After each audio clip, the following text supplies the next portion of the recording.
This week on the latest episode of The Big Show, it's Mother's Day weekend. I always love my mama, and we will spotlight our top 5 Mother's Day films. In addition, Jennifer Lopez is starring in a brand new thriller on Netflix called The Mother, apropos for Mother's Day weekend. We're going to take a look at this actress who Charles and I discussed earlier this week has been around for close to 3 decades, and she has done a multitude of performances. So we will do a top 5 of Jennifer Lopez's performances. We will have all that and more on the latest episode, Keeping It Real with FilmGordon. Let's go.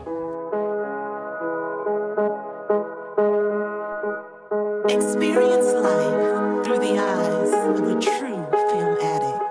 Keeping it real with FilmGordon.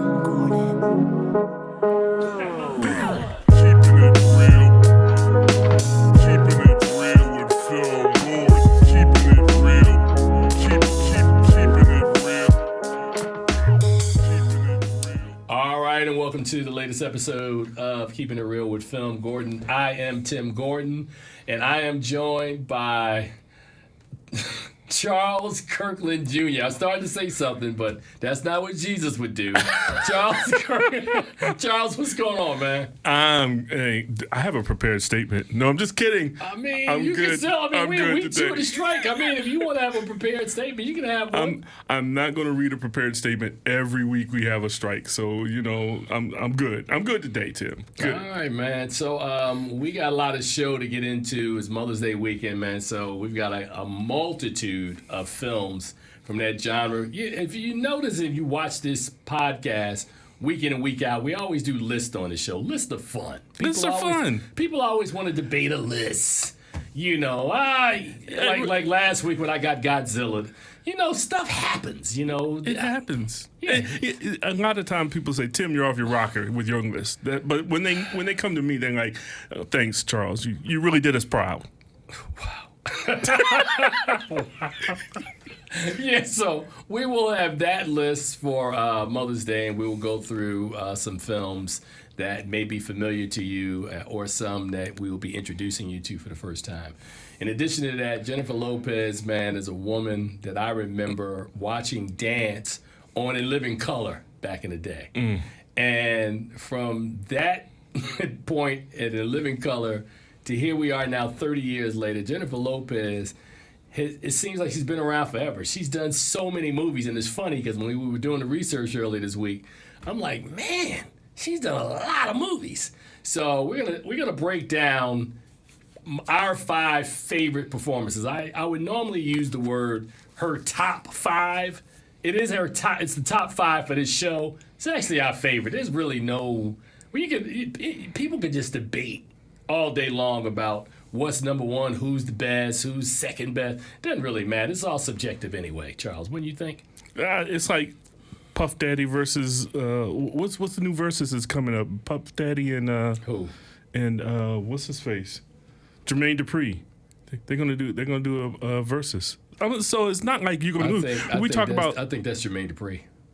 Well, I mean, No. The reason I say that is because he's got hip hop songs, but he's also produced music outside of hip hop, and I think that's always, that's always when you think about verses in that way, But there'll always be somebody that says, "Nah, it's P Diddy." We should actually, I mean, it's too late now, but during the pandemic, we should have come up with like an actor versus.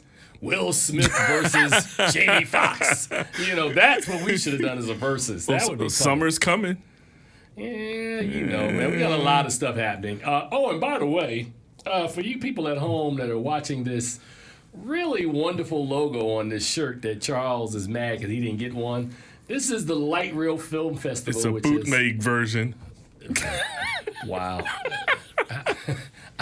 I created the shirt. Literally, you went in and put the logos on. If you can see the back, you see Light Reel Film Festival on the back. Don't hate. Film Festival is coming up June the 8th through the 10th. We have, if you go right now to Light Reel Film Fest on IG or Light Reel Film Fest at Facebook, we have started to roll out some of the titles, and there'll be more titles coming over the next 48 hours. We also have some announcements coming up. because this year's festival is hybrid. So we're going to do an opening night, closing night, anniversary film, and a clip and conversation in person, and everything else is going to be virtual, right? So hopefully, hand in the air, Lord, please let this be the last year that we go virtual. I am ready to be back in person again. It's been a long time, man. I don't think we've been back in person since 2019. 2019. Woof. It's 4 years, man. Yeah, man. It seems like an eternity. So at least we have some in-person events, but I want to have an in-person festival again. The whole experience. Yeah, the whole experience. I mean, the first festival we ever had, which is ironic, was in person. And then after that, the pandemic came the next year, and last couple of years we've been pandemicking. We actually moved the festival from Columbia, Maryland, into Washington D.C. So it has just been it's been a great learning experience over 4 years, Charles. It has. It's funny because when you talk about the move, you try to avert your eyes from looking at me. No, but honestly, and this is early in the show, so we have plenty of time, but we can have a little conversation about this. The move I thought was important because we needed, there was some foresight that we needed to grow the festival, right, and where the festival was situated. There was only so much growth that we could have in Columbia, Maryland. It really was. The thing that I hate is that we had a great facility that we screened films in, but I thought about the overall experience for festival goers, and that part, there was a lot that we had to build up to in order to create that aspect. Right. You think about where, we haven't announced our new home yet because we haven't signed the papers. But our new home will make sure that we have plenty of food. It's in the city. It's very accessible. There's a lot of things that are close, Charles. So this gives me the kind of vision or the foresight that I think we need in order for this festival to be what I anticipated it would be when the idea was first conceived to do it. So, and since I've been on this from almost the inception, and I agree, the DC area is so much more positive, scalable for us as a festival. It's gonna be wonderful once we can get back to being live. Well, I think that even this year when we're having our part-time hybrid stuff, that I think we're going to be doing well to expose ourselves around the city again and grow our festival. And also, we should announce, because it's not official yet because we haven't put it on the site, but it's coming as well. We're launching the Light Reel Film Series, which will kick off in August. And I just, agreed yesterday that we're going to be celebrating. We'll be at the Hip Hop Shop on Friday, August 11th, which, if that date sounds familiar, is the 50th anniversary of hip-hop. Yep. First house party thrown on August 11th, 1973 on Sedgwick Avenue by Kool Herc, DJ Kool Herc. So we will be commemorating that at the hip-hop shop. Go ahead and tell us, you were there, weren't you? I was not, but thank you. But we will have more details for that. So I'm excited because anytime I can come on this podcast and talk about we have details that we have to announce, that's good. Because I can't give it all to you now. So you gotta wait around some for little tease. Look. That may look creepy on camera. I don't know. I want to say, yeah, it did. I just looked over and it looked creepy. But yes, so we have some information coming up in the following weeks. But the film festival will be June the 8th through the 10th, and as I said, we have several in-person events, including. One of the things, and I'm not even going to say it right now because we're going to build up on this, Charles. One of the things that we're going to have at this festival doesn't exist in any other festival in this Washington metropolitan area, Charles. Am I right? You're right. Anybody else doing this? Nobody around this area. Okay. I can't even think of anybody. That is a tease. I can't even think of anybody on the East Coast that's doing it. Maybe. Not that I can think of. No. No. All right, but that's all coming up at the 4th annual Light Reel Film Festival, June the 8th through the 10th. Festival director, yours truly. Festival programmer, features programmer, Charles Kirkland Jr. We have several other programmers, including our doc programmer, which is Mr. Christopher Llewellyn Reed. Yes. We have our 360 programmer, Adrian Driscoll. Yes. And we have another young lady who I'm bringing on who's not officially a programmer yet, but you will meet her. As a matter of fact, we should do, I think what I want to do, I'm not going to do it for this festival, but I think as we are about to open up submissions in the fall, we should have all the programmers come on so we can do a Meet the Programmer segment on the show. You do one a week. No, I'm just saying that they should meet them as a group at first. So you can be like, hey, so what are we doing with this festival? How's this thing working out? So, yes, I know we told you we're going to talk about Mother's Day and we're going to talk about Jennifer Lopez. All that's still happening. But, yes, this is an aside that we're doing a podcast. But one of the other interests that, you hear us talk about the Black Reel Awards. In the winter, we'll soon be talking about the Black Reel Television Awards coming up on in mid-August. I think it's August 14th. So we got a lot of activities planned and coming down the pike, and we want you guys to be a part of it. So as we tell you all the time at the end of every show, please subscribe to us at FilmGordon, and you can also subscribe for all the film festival updates at Light Reel Film. So Light Reel Film. And if you want Black Reel Award information, you can subscribe at Black Reel Award. So there you go. There are things that are going on. All right. So can't say we didn't tell you. Yeah, we did. All right. So Charles, let's now pivot, man, over to Mother's Day. And there's a lot of activity happening. There's a list here, Charles. You can see it on the screen of how many movies. There are a lot of movies that are Mother's Day movies. Should we? I don't know how to do the criteria for this because I'm not going to go through all these movies. Were there some favorites that you had that were like Mother's Day movies that sort of hit you, that are emotional movies? Because there's so many different ones. There's comedies. There are, the tearjerkers. There's the stories of mothers and daughters. There's so many different films. So I think about, before you can answer, a film like Stella Dallas is a classic Mother's Day film. True. True. What's her name? Is it Barbara Stanwyck? Stanwyck, yeah, Barbara Stanwyck.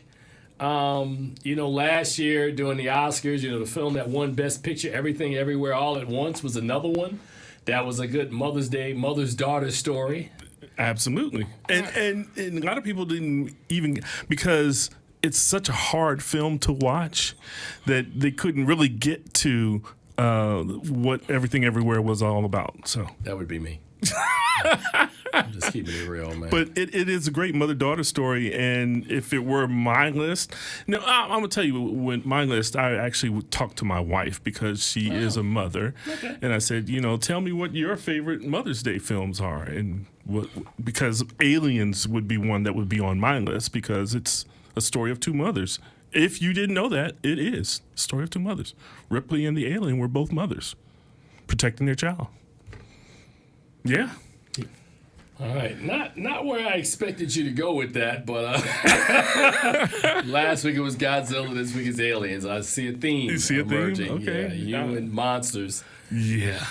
You can look at the screen and see that there are films.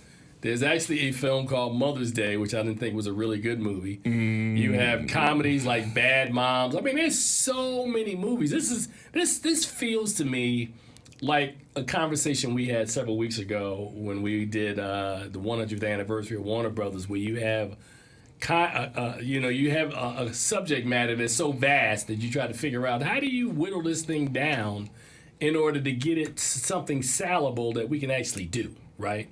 So, the issue with Mother's Day, I think almost that I'm going to tackle it in a different way. So we're going to do a pivot while we're here. We're going to talk about Mother's Day's film.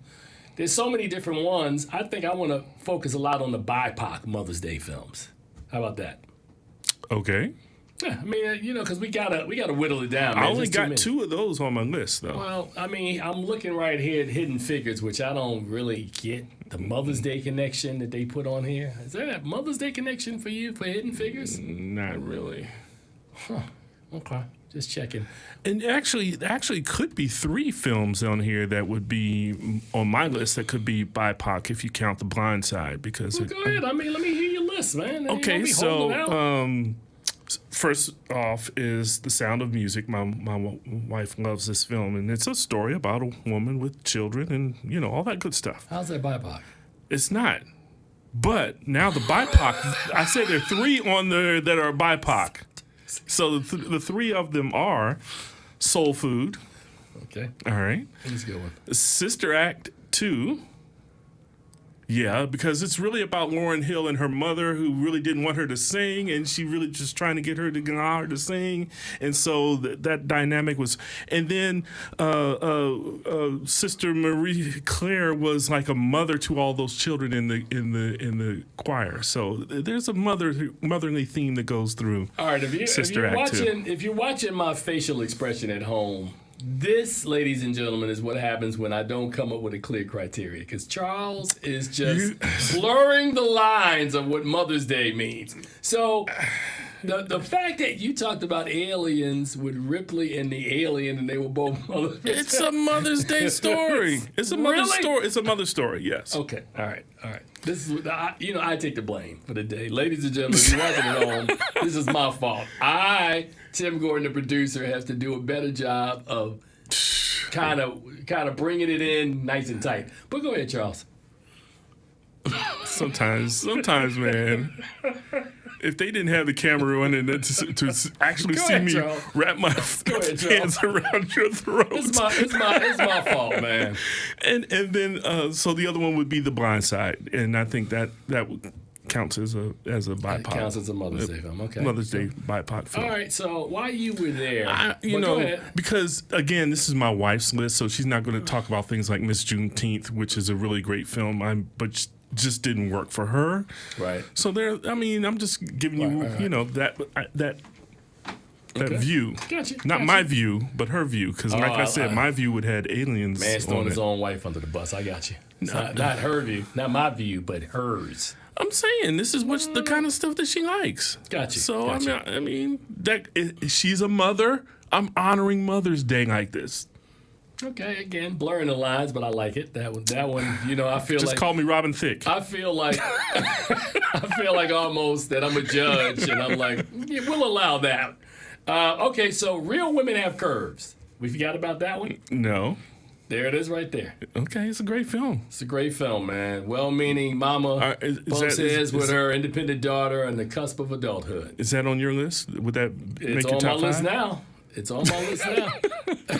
Like I said, man, there's so many movies. The aforementioned Miss Juneteenth is another film that I think needs to be spotlighted. The amazing Nicole Bahari, who literally, in my estimation, doesn't work enough. I don't see Nicole Bahari enough agree. in films. I agree. mean, and she's a great actress. She makes small indie films. I think Nicole Bahari, when a person doesn't work a lot, is either one or two things, Charles. Is either they are a pure artist and they're like they're not going to compromise and do certain stuff, or it's got to be. I'm assuming. I'm not even going to say what the second thing is. It's got to be this woman is a pure actress, because the roles that I see her play, I never see her. You don't see Nicole Bahari being discussed to go into a DCU or Marvel Cinematic Universe. She's not doing fluff movies. Her movies usually are nice, warm stories. Even Miss Juneteenth, when she did Sleepy Hollow. I mean, I like Nicole Bahari. She doesn't work enough for me. You didn't like her in Honk for Jesus, though. I mean, I did like her in Hawk for Jesus. Hawk for Jesus was a satire. That has nothing to do with Nicole Bahari. Nothing to do with her. She's a great actress. But I agree. I think she does wonderful work. I think she's very selective in what she does. She's very selective. And so that's why we're not seeing her prancing around like any of the Marvel actors or whatever. She's very. And I mean, there's nothing wrong with that. There's nothing wrong with that. Nothing wrong with that. But I don't think she wants to be typecast in that kind of a role. Right. She's too diverse of an actress to lock herself into something like that. All right, here's another one.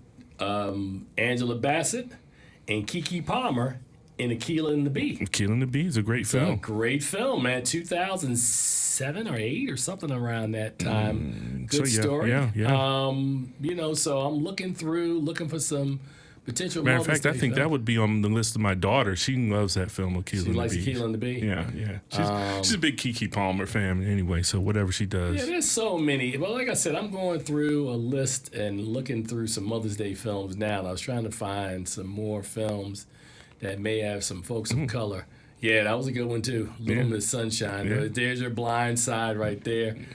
So when I get to the end, we're gonna go back and sift back through because it clearly there's not enough of these stories that are being told.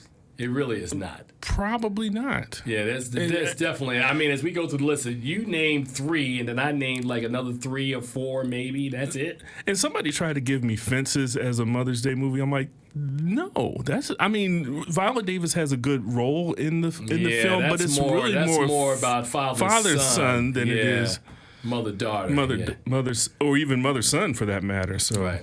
It's you're right. The stories are still limited. I think there's a lot of room to be examined. There's a lot of room for people. Like, it's funny because you look at the types of movies that get greenlit, right? We have a lot of comedies in our community.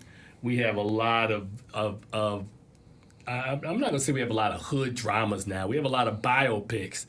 Here we are over 100 years doing this, Charles, and we still need a little more diversity. That's what this kind of exercise has shown us. That you name, like I said, I think I named 3, you named 3, so that's like 6. And one of them was a stretch in the Blind Side. Now it is a BIPOC story but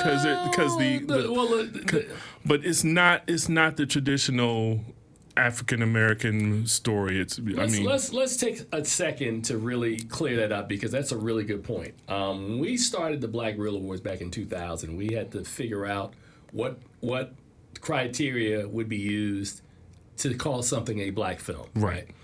So you had, of course, the easy stuff was everything above the line. So it's either it had to, not necessarily star. It had to be directed, produced, executive produced, written by a person of color. Right. And usually another sticking point is that if you don't have any of that stuff, you have a race situation with Taylor Hackford as a director. Or Steven Spielberg in The Color Purple. Or The Color Purple. It's told from a black point of view. Right. So if you have a story from a black point of view, then that would qualify as a film that we would look at and call it a black film. Right. So when you think about what we're talking about right now with these stories, we count 6. Now, the Blind Side is not a stretch because the point of view is from the actual, forget the actor's name, the football player.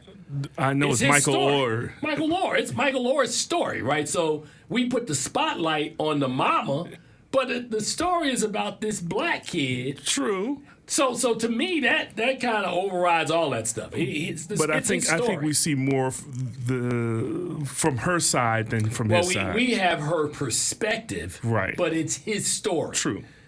Because if you don't have him, you don't even have the movie. You're right. So you can't. So we can't minimize. It's almost like looking at what's his name, Colin Kaepernick's miniseries that came out about a year ago. Right. Now we get a lot of stuff about the family. It's Colin's story. Colin is narrating. It's all him.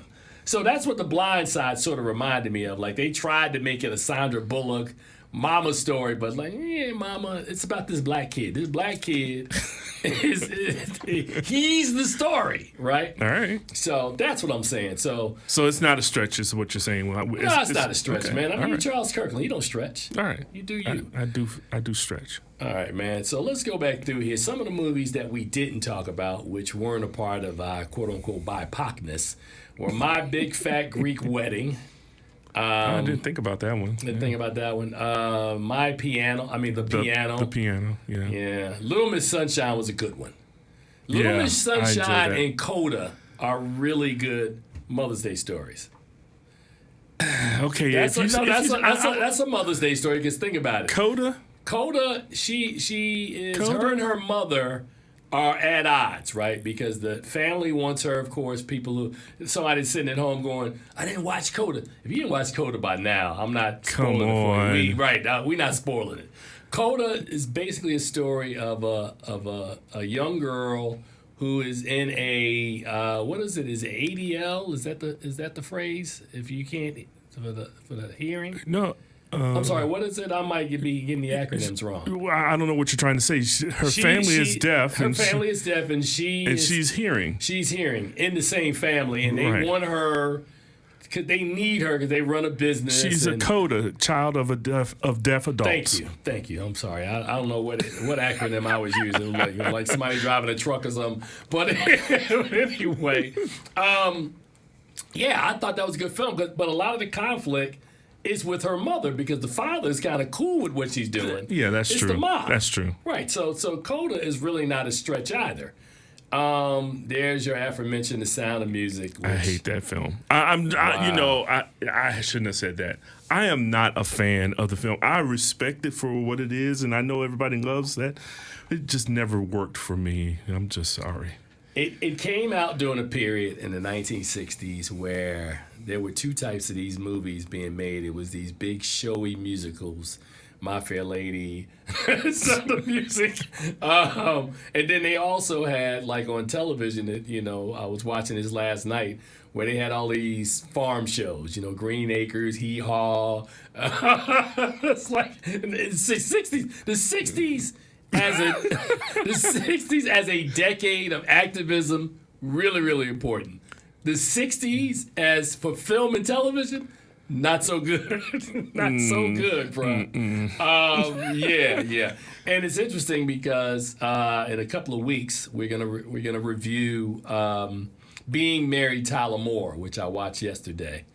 So I can't review it yet, but this woman, I can't wait to talk about Being Mary Tyler Moore, because yeah, that was interesting. I was going to say, she has a long story, 90 years old, right? No, she passed away in 2017. So she 1936.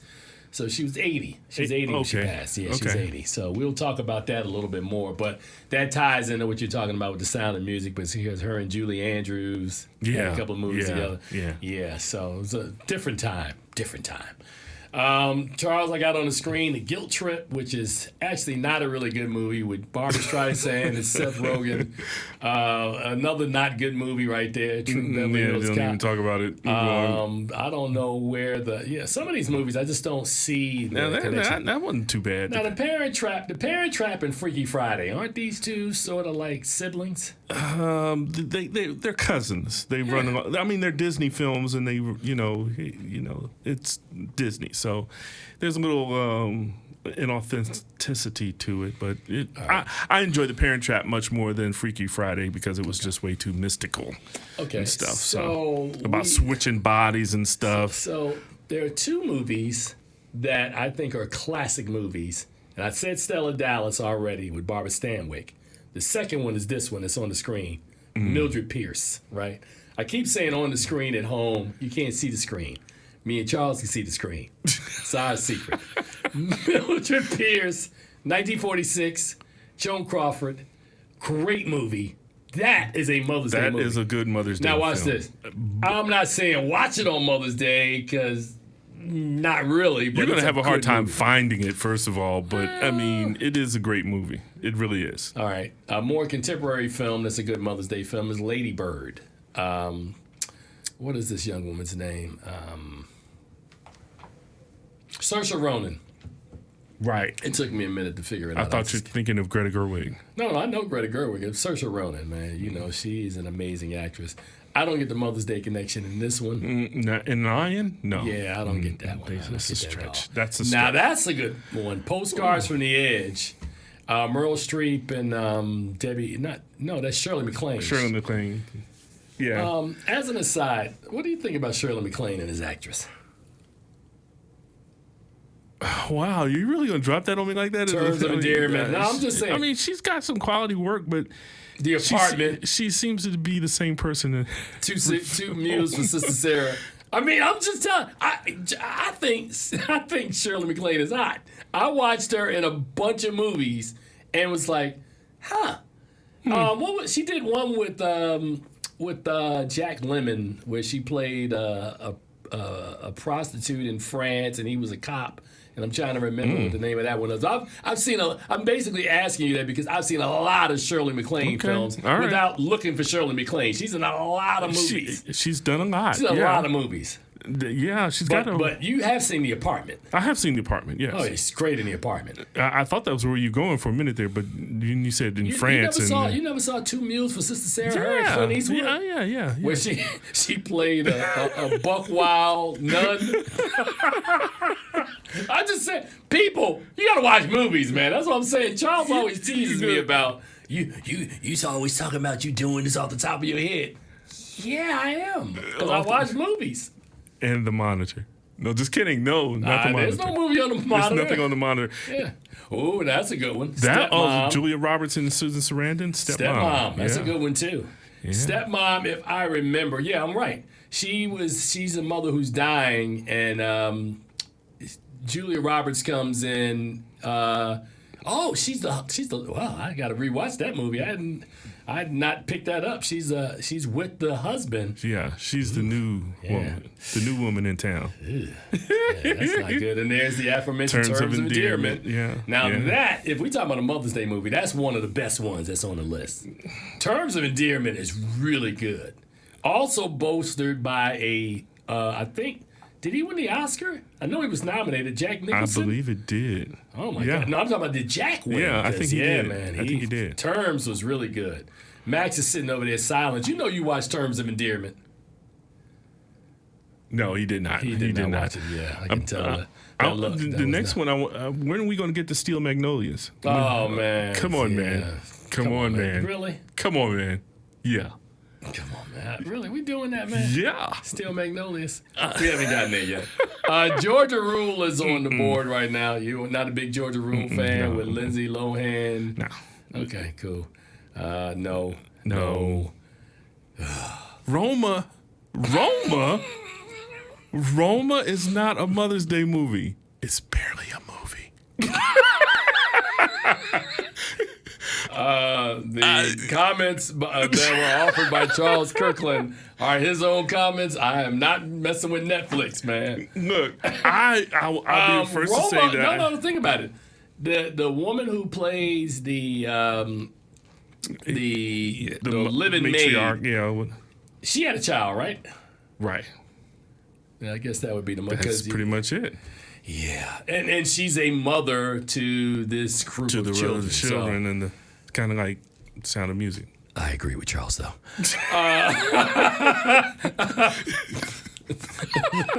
So long story. Sorry, Netflix. Debbie Reynolds and Albert Brooks. And this was Mother. really a cute movie. This was a cute movie. It was really cute. And is Throw Mama from the Train on this list? Because Mama's in the title. There it is. Stella Dallas. That's what I'm talking about. How? Why? I don't get the connection. We talking about Easy A. With Emma Stone. Come on, move. I don't know if that's a Mother's Day movie. Freaky Friday. We talked about that. The kids are all right. Oh, that's a pretty good one. I don't see. Annette Bening is the mother of the, making sure, they talk about the kids are doing good. She's thinking, she raised them right. Okay. So let me give everybody a primer at home. When you see me, that means that we have to try to make the connection. Like right now, See, there's certain films that are like this, right? And then there's some films that are like seamlessly this. go together. And then there's some that are like opposite magnetic poles you're trying to push together. the kids are all right. Oh, I'm sorry. Same magnetic poles you're trying to push together. Like this one. No. Now, how's that a Mother's Day film? Because it says mom in it. I think the person that wrote this article just said, give me every movie that says mom in it or mother, and we'll. And it goes on the list. Yeah, and that's not, Serial Mom. Serial Mom is not a Mother's Day movie. No. Keep going. Little Women. Now this classic Mother's Day film. know Now what? Max saw this one, Imitation of Life, 1959. This is one of my father's we favorite got a movies. thumbs up from him on that one. Not the 1934 original, but this The 59 one here version. with oh my God, Sandra Dee. Juanita Moore and Lana Turner. Mama! That is one of the saddest endings, man. If you don't know what I'm talking about, just fast forward through the movie and get to the end, and you'll be like, "Oh, that's what Tim was doing." Pretty much. But yeah, You should have Imitation heard him of singing Life, Harry Belafonte earlier. really good movie. Oh, the Grifters. What about the Grifters? I don't remember that film. Look, Charles. Yeah. Here we go again. No. Because I said so, Skip. No. There you go. We already went through that one. No. No. Thelma and Louise? How is it? Hold on a second. Where? Excuse me, Max. We need an official judging. Thelma and Louise, is that a Mother's Day movie? I just thought it was me. Who's the mama? No. Okay, just checking.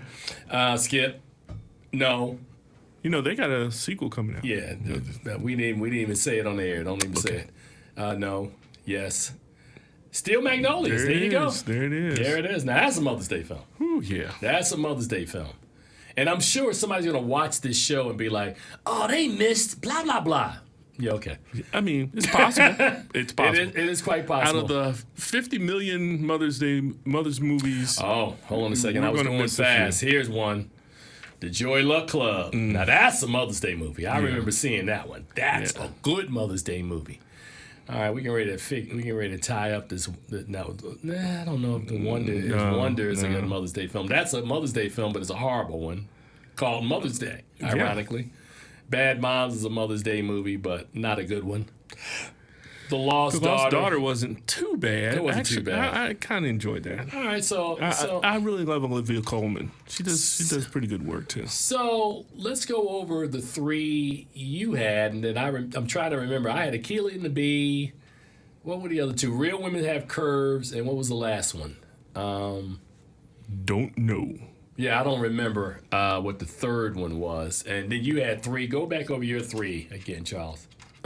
Soul Food, Sister Act 2, and The Blind Side. Got you. All righty. Well, there you go. Now, again, preference. Mama on Mother's Day is going to be at dinner and just chilling. She's not going to be watching any of these movies. Is she? Is she? Nah, I don't think so. I don't think so either. Wow. Is she? I don't think so. I know my mom isn't going to be watching it. I know my mom won't be either. But I'm just giving you a group of films at home for you to watch. But the Stella Dallas and Mildred Pierce, and what was the last classic one we just talked about? That's really Imitation of Life. Imitation of Life. Absolutely. It almost is like everything came in threes. I found three, you found three, and then we found three classics. Yeah. Still didn't get 10 out of the deal. Put Mommy Dearest in there. Let's not say we did. All right, man. Let's move on to Jennifer Lopez, man. The reason we're talking about Jennifer Lopez is because, of course, in several minutes we're going to review her new Netflix film, The Mother. Did you get a chance to watch this? I did. Thank God, because there's nothing worse than I go, man, I haven't seen it. You saw it, right, Joe? Nah, I didn't see it. And then I love when they go, well, we're giving y'all both the piece, we're going to need y'all to review it. So we now have both seen it, so we can now review it. So we're not reviewing it yet, but let's talk a little bit about Jennifer Lopez, man. You heard me say at the opening, Charles, that the first time I remember seeing her was as a fly girl on In Living Color back in like 1991, 92, whenever it launched. And she went on from there, and Charles and I were on the phone the other day. What was the name of the song? That's the way love goes. She's not only in that video, she has a speaking role, and she's prominently displayed in That's the Way Love Goes. Yeah. Which is ironic, because think about it, you had two people in one video who ended up being the highlight of a Super Bowl, like doing a Super Bowl halftime show. Yeah, in the same video. Huh. Yeah, amazing. Who knew? And looking back, I was like, I've seen this video a million times, and I'm just now recognizing that really was Jennifer Lopez. Well, you turned me on to, what was the song you told me with her and, what was it? Wisin and Yandel. Oh my God, that song was fine. I kept listening to it over and over. What was it called? Follow the Leader. Follow the leader, follow the leader, follow. Man, that is hot. That was hot. So J-Lo, I mean, let's be real, man. She's never been at an award ceremony that I've ever attended, which probably speaks to the fact that she makes really successful movies. But outside of Hustlers, they're not critically acclaimed. They're not movies that are ever going to win awards. But Marry Me is not winning an award. Hustlers did not win awards. Well, either. Hustlers should have. Hustlers is actually... We talked about we're going to pick our 5 top performances from her. Hustlers is, to me, easily her best film. Oh, yeah. Her best. I mean, she's really good in Hustling. Maybe. Hold on a second. I don't know what is he saying. You can actually speak, man. We allow you to speak on the show. Max Myrick. Max Myrick, folks. Here we go. It's a good movie. It was a good movie, but it wasn't better than The Hustlers. No. I mean, so let's talk about some of the... Now, listen to this. I want Max to listen to this. Some are what I think are best films, right? Believe it or not, this one is tough. Charles and I had this conversation on the phone. I don't know whether this stylistically is a good film or she was good in it. Oh, and I'm talking about The Cell. Mm-hmm. The Cell is gorgeous to watch, right? Yeah, and she's beautiful in The Cell. It comes out in 2000, so this is like pre Jenny on the Block. She looks really good in this film, man. This is before she's doing all of these rom-coms. That's a really good story from her. Now, I'm surprised when Max talked about U-Turn, because U-Turn with her and Sean Penn is a good film. The other film that I thought was her best film before Hustlers was Out of Sight. Absolutely. Out of Sight is pretty much what the title is. Steven Soderbergh, George Clooney, Jennifer Lopez. She plays a law person. What do you call it? She's an FBI agent. She's an FBI agent who is pursuing this guy, but there's this really weird attraction. It's well written. She's really good in it. She's great in that film. So that is on the list along with Hustlers, right? I'm trying to think. She's got so many films. Selena is an early one that she did. Charles, remember Selena? I do remember Selena. Now, Selena, I honestly believe, is probably the film, from an acting standpoint, to sort of put her on the map. It was like really her first effort. I want to say... And I don't know if people took her seriously, but she was able to actually make that role happen. I mean, I thought she was really good as Selena. I really did. Selena was one of her first real starring roles where she was the main focus, and she knocked it out of the park. Knocked it out of the park, man. Playing the deceased singer. So I got 2 more, man. So I've done Out of Sight. I've done Max got 1 more. Hold on a second. I want to hear this. Which husband? You talking about Geely? Geely?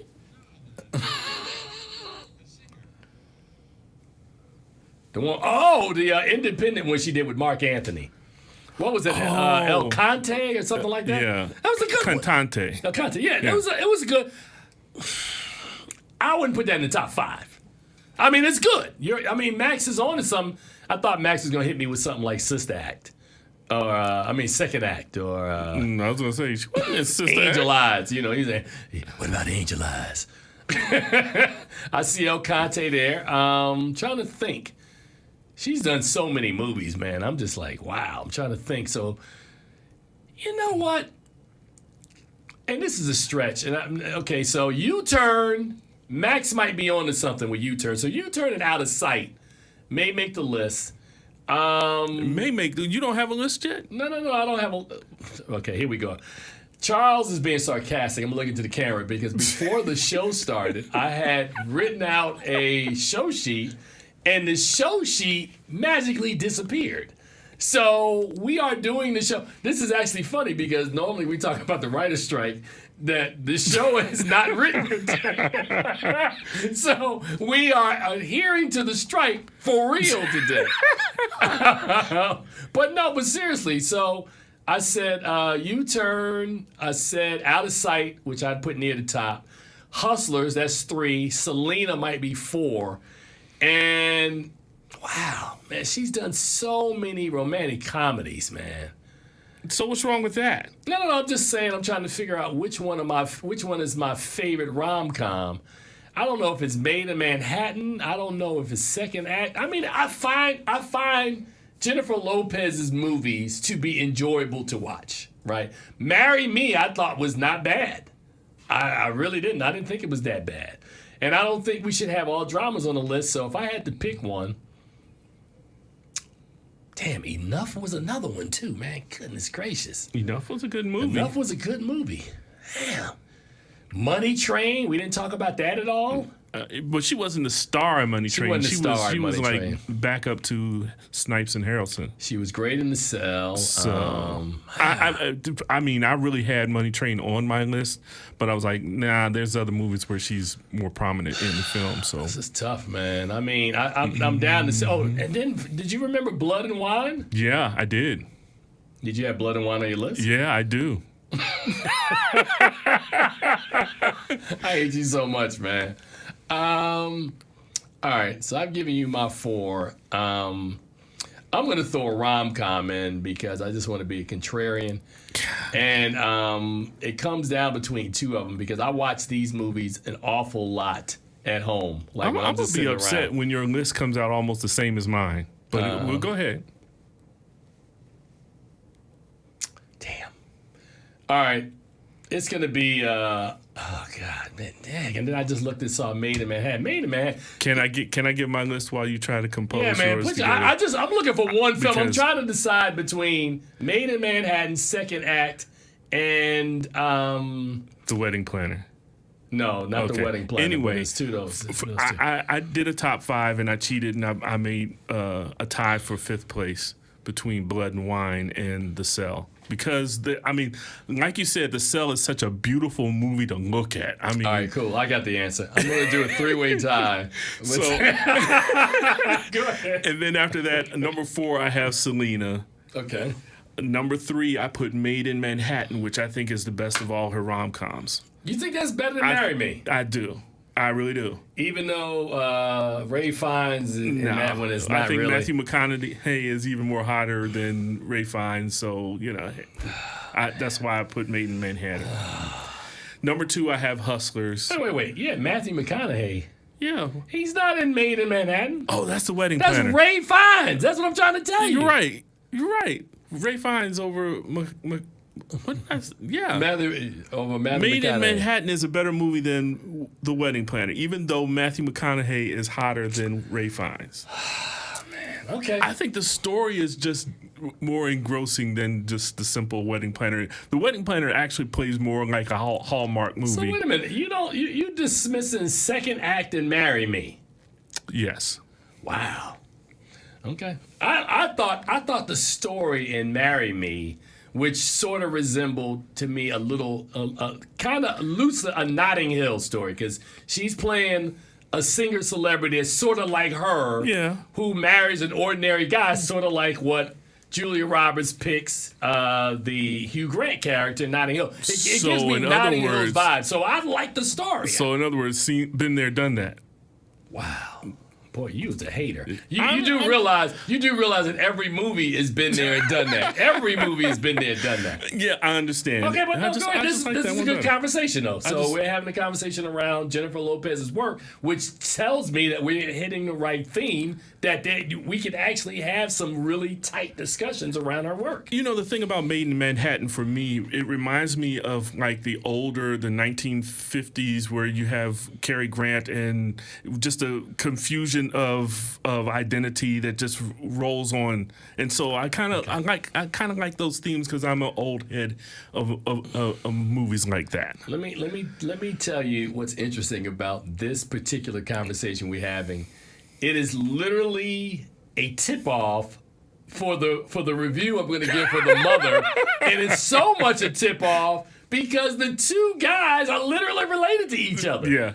So, and I personally thought that she didn't have a lot of chemistry with Ray Fiennes, and I didn't think he was a really good romantic lead, much in the way when. Well, stick a pin in that. Watch this. Stick a pin in that when we talk about The Mother.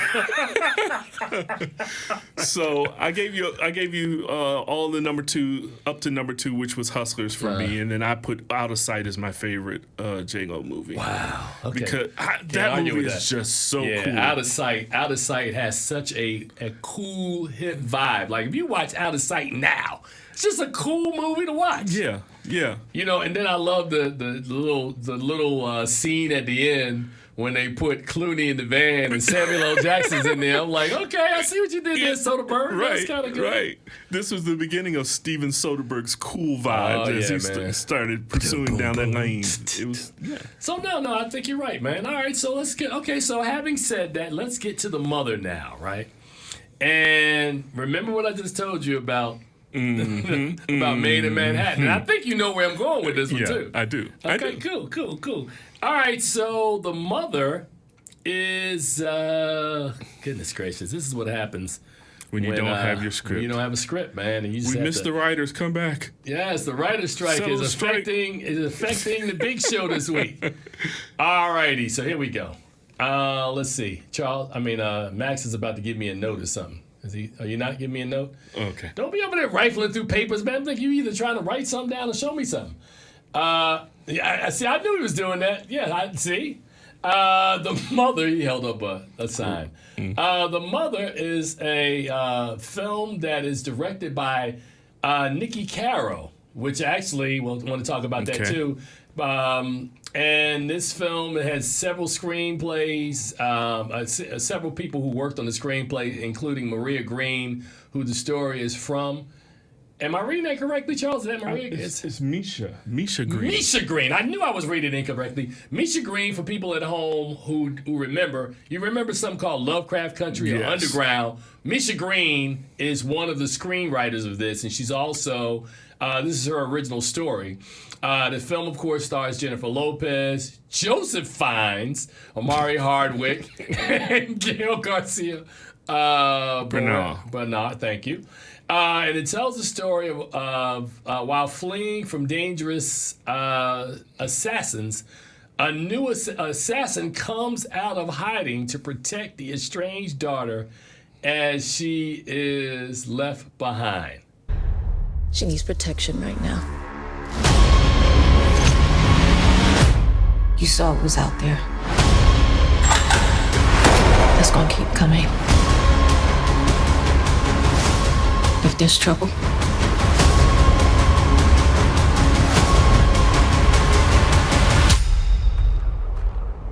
come find me. Yeah, okay. Let's just get to it. Couldn't read that joint because it was way over there.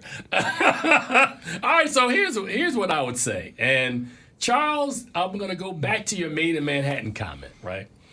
Jennifer Lopez, this film is really, really gritty, right? The opening sequence, before we get to the title card, features something that, honestly, I've never seen on film before. You know what I'm talking about? I do. I've never seen that done before, and I watched it again this morning, and I'm going, wow. It is a hard movie to watch. It's that. No. That sequence is hard to watch. Okay. Oh my God. But you don't know it's coming until it happens. And then you go, did that really just happen? Yeah. I was, because I watched it with a group of people at home, and everybody was like, wait a minute, what's happening here? But anyway, just as I said, she's a former military person who has now trained as a high-level assassin. She is, brought in by the government because they want her to implicate a couple of people. She saves the life of one agent, played by Amari Hardwick, and the two of them establish kind of not a professional relationship where, her daughter. I guess we could leak it and say she has a daughter because the film is called The Mother. So she's pregnant with a daughter. She has a daughter. But in order to keep her daughter safe, the daughter goes into like a witness protection program. Right. And she tells this agent played by Hardwick, hey, 3 conditions. If she's ever in trouble, let me know. Let me know when she has a birthday. And I forget what the other condition was. Keep her safe. Or put her someplace where she has a nice life. Right. And she's having a nice life for probably about 12 years. 12 years. And suddenly, she has to come out of hiding.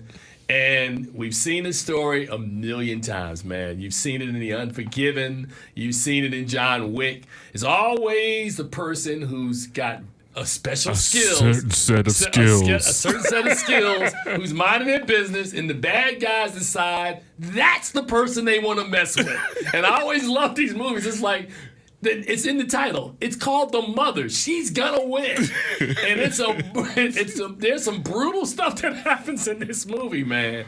Wow, man, really? God. Okay, so pretty much we're being rushed off the show today. Wow, man. So I thought that her performance was good. The only problem I had with this is that I just thought that the villains didn't match up to how bad Jennifer Lopez's character is. They really don't. They tried. And Joseph Fiennes did about as good a job as his brother did in Made in Manhattan. There's no chemistry there. He's not a scary villain at all.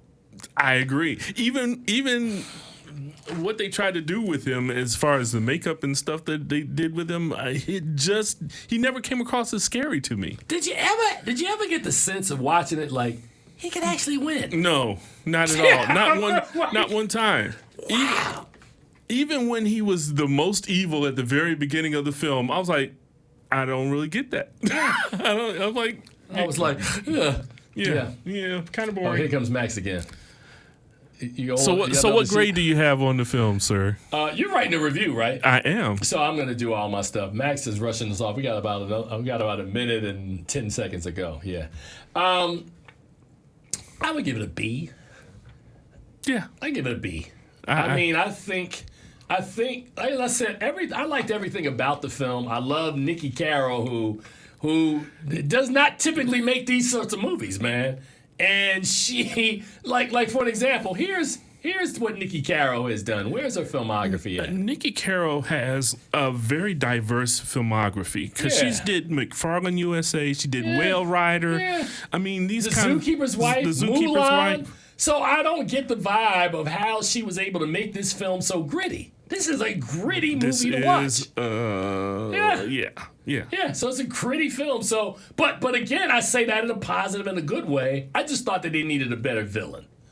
And a hero can only be as good as the villain that you put in the film. So that's where I go with that. So we're wrapping up early, man, because we always wrap our shows up a little early because we know that there are other elements that need to go into it. So for the time cop over there,